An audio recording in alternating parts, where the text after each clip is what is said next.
Hello, my name is Nick Collins, and welcome to my presentation on the Four Seasons Orlando.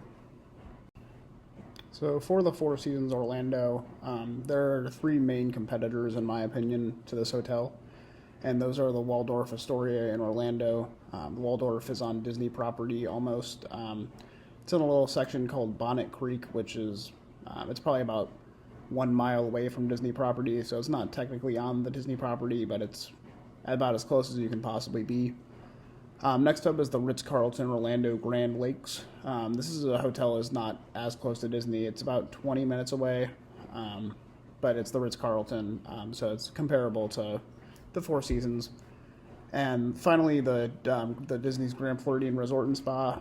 This is definitely the nicest offering that Disney personally offers. It's one of the flagship hotels that they have. It's been there for a very long time and has a very seasoned history, and it's probably the best bang for your buck on Disney property if you're looking for a good luxury option. So overall, the Four Seasons has a lot of competitive advantages. Firstly, the level of service that is offered.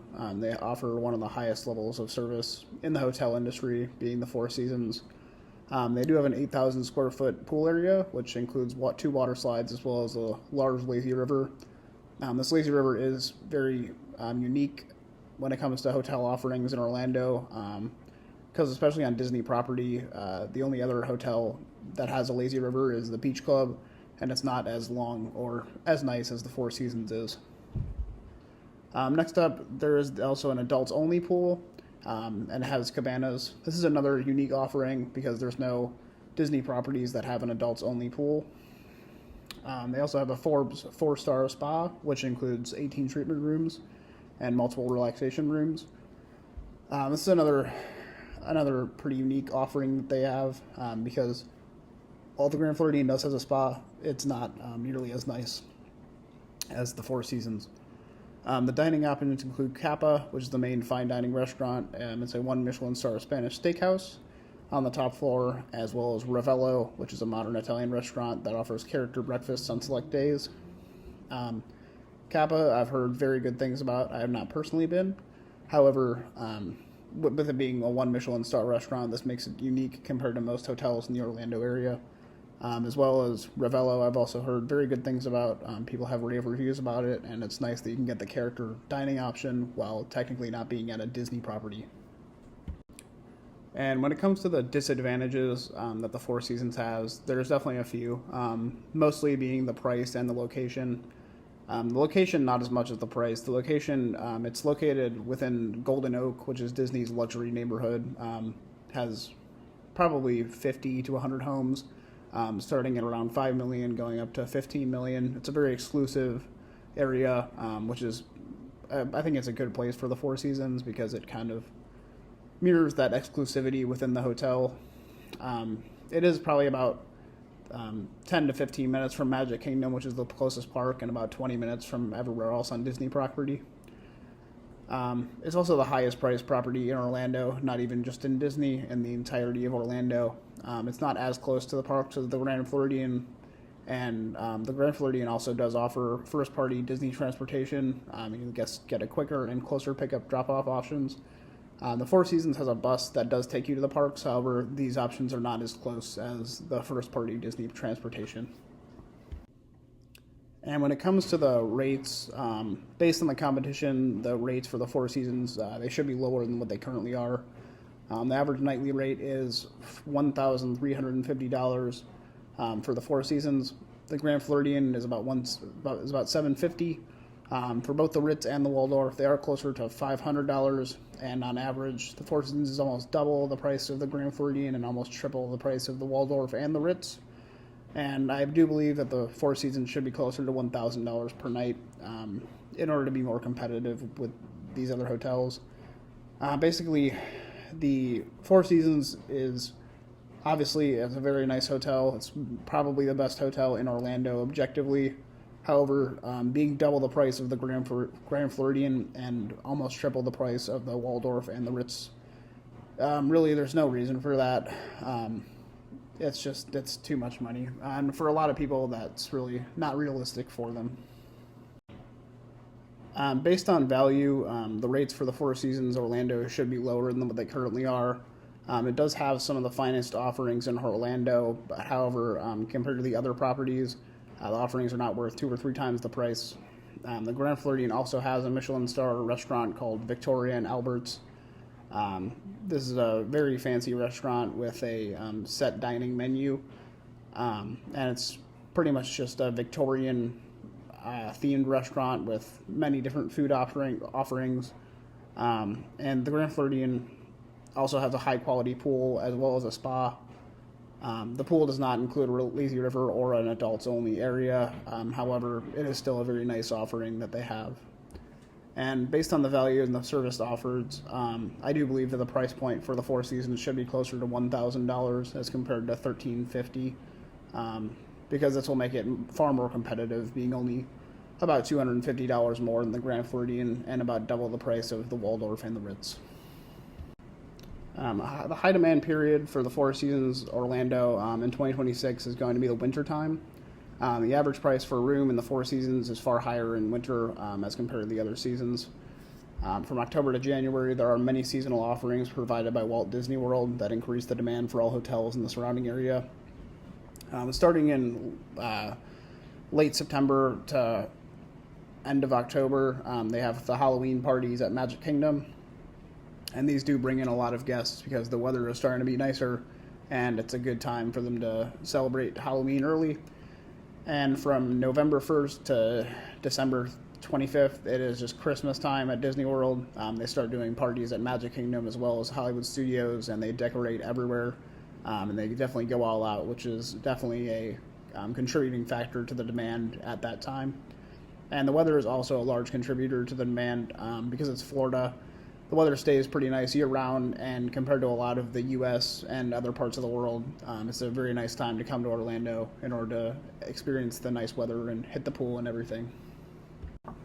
The low demand period for the Four Seasons Orlando is definitely going to be in the late spring to early summertime. This is because at this point it's getting hot, and the summer for Orlando is definitely the low season as a whole. May and June have the lowest nightly average rates of the year, dipping under the yearly average, and also the extremely hot weather in Orlando makes it not a desirable of a vacation for as many people. It's because most of the U.S. within the late spring to early to mid summertime is also very hot. So this is not the greatest time for people to come to Florida.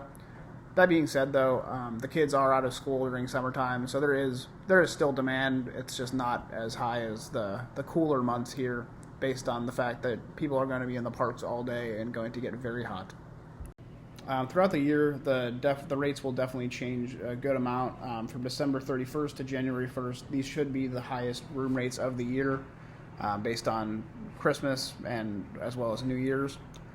January through March, rates should continue to be higher based on average because of the weather. And there are also many events going on, like there's a lot of cheerleading events as well as the big marathon that Disney holds in January. In April, average price should be still higher with an emphasis on Easter weekend. When going into May and June, prices must be lowered because the demand is lessened and children are still in school during these months. In July and August, the kids are out of school, which will result in a higher demand, which will increase the room rates. And September and October are when the Halloween festivities begin, and these will result in higher room rates, especially on October 31st, being Halloween. And in November and December, the rates will be as high as possible while staying competitive, with an emphasis on December 23rd to the 31st. This is because this is definitely the most busy period in Disney. Everyone's out of work and school, and they enjoy spending the holidays at Disney World. When it comes to changes in demand, the Four Seasons Orlando's prices should be lower than what they currently are. As a whole, Walt Disney World is getting more expensive each year, and the amount of people that can't afford that $1,300 per night plus is definitely dwindling. And if the roommates do continue to grow at the rate that they are, this may lead to less in demand and less occupancy overall. The Disney inflation has definitely been higher compared to regular U.S. inflation, and as this continues to keep happening, the amount of people that will want to spend that much money on the Four Seasons is definitely not going to be as much. So in my opinion, if the Four Seasons do not lower the rates, then I feel that the demand will not be as high for their hotel. And when it comes to the group rates, I do believe that for the Four Seasons Orlando, it should be about $500 per guest, with a minimum spend of the company being $50,000. This will still let the Four Seasons be competitive for the amount of spaces and level of service offered. I do believe that it is a fair price. And this price is less than half of the average room rate, and it will attract the type of groups that are suitable for this type of property. In conclusion, I overall believe that the prices are too high for what the Four Seasons offers currently. The fact that the prices are double the Grand Floridian and nearly triple the Waldorf Astoria and the Ritz-Carlton, which are all very nice hotels, it's just, there's no reason for that. While they do have many luxury offerings, they are not twice as good as the Grand Floridian, and definitely not 3 times as good as the Ritz-Carlton or the Waldorf. They do definitely have a higher quality hotel experience as compared to the competitors. I've heard many people say that the Four Seasons service is unmatched compared to any Disney hotel, and you're definitely paying for that with that price tag, but they do definitely have a quite high threshold of service, and I do believe that the demand will be lower in the future if the prices continue to climb, and this is because the prices all around Disney and Orlando will continue to climb, and with the prices already being as high as they are, I do not feel that there's much room for the prices to be higher. I believe that more value must be added in order to justify the high prices. Currently, they have some very wonderful offerings that do attract a lot of people. However, if the prices do continue to climb like this, I do not think that the value will be there for the normal person to spend this amount of money and still enjoy their vacation. When I think about and really reflect what the Four Seasons Orlando is and how its offerings compare to all the other hotels in the area, I really do find it quite clear that this unfortunately is an overpriced property. I do believe it kind of comes with the Four Seasons name, that it is a level of service that is higher than most others. However, I just don't believe that the price that they are charging for their property is really worth it for the average person. While many people do stay there, it's definitely a very popular property for the higher class set of people. I believe that overall they will not stay as successful as they could be if they continue on this trajectory. Not too long ago, about 3 or 4 years ago, their prices were far more competitive, around the $800 per night mark, which definitely made them a lot more of a realistic option for many families, because when a family comes to Disney, I think for a family of 4 for a week, the average cost can be around $10,000. And then when you add on top of that the $1,300 per night price tag to stay at the Four Seasons, that adds another $8,000 to $9,000 for them, and I just don't find that feasible for many people. I think that they need to rethink their business model a little bit. They need to keep their level of service just as high as it previously was. However, they just need to drop the price of the room rates, because I do believe that this will not be a successful strategy in the future, and I believe that there is room for them to still make as much profit as they currently are with dropping the room rates. Thank you for listening to my presentation. I hope that it gave some good insights on the Four Seasons Orlando and how their room rates and offerings compare to the other luxury hotels in the Orlando area. If I was working there, I would definitely try to lower the room rates overall. Everything there is just a little bit too expensive, even though it is, the nicest hotel in Orlando. I do not believe that it will be feasible in the future for them to continue to be as profitable as they currently are. However, as it stands right now, I do not believe that they will be lowering their prices. However, I think quite the opposite, that they will continue to go up. But overall, thank you for listening. Have a wonderful rest of your day.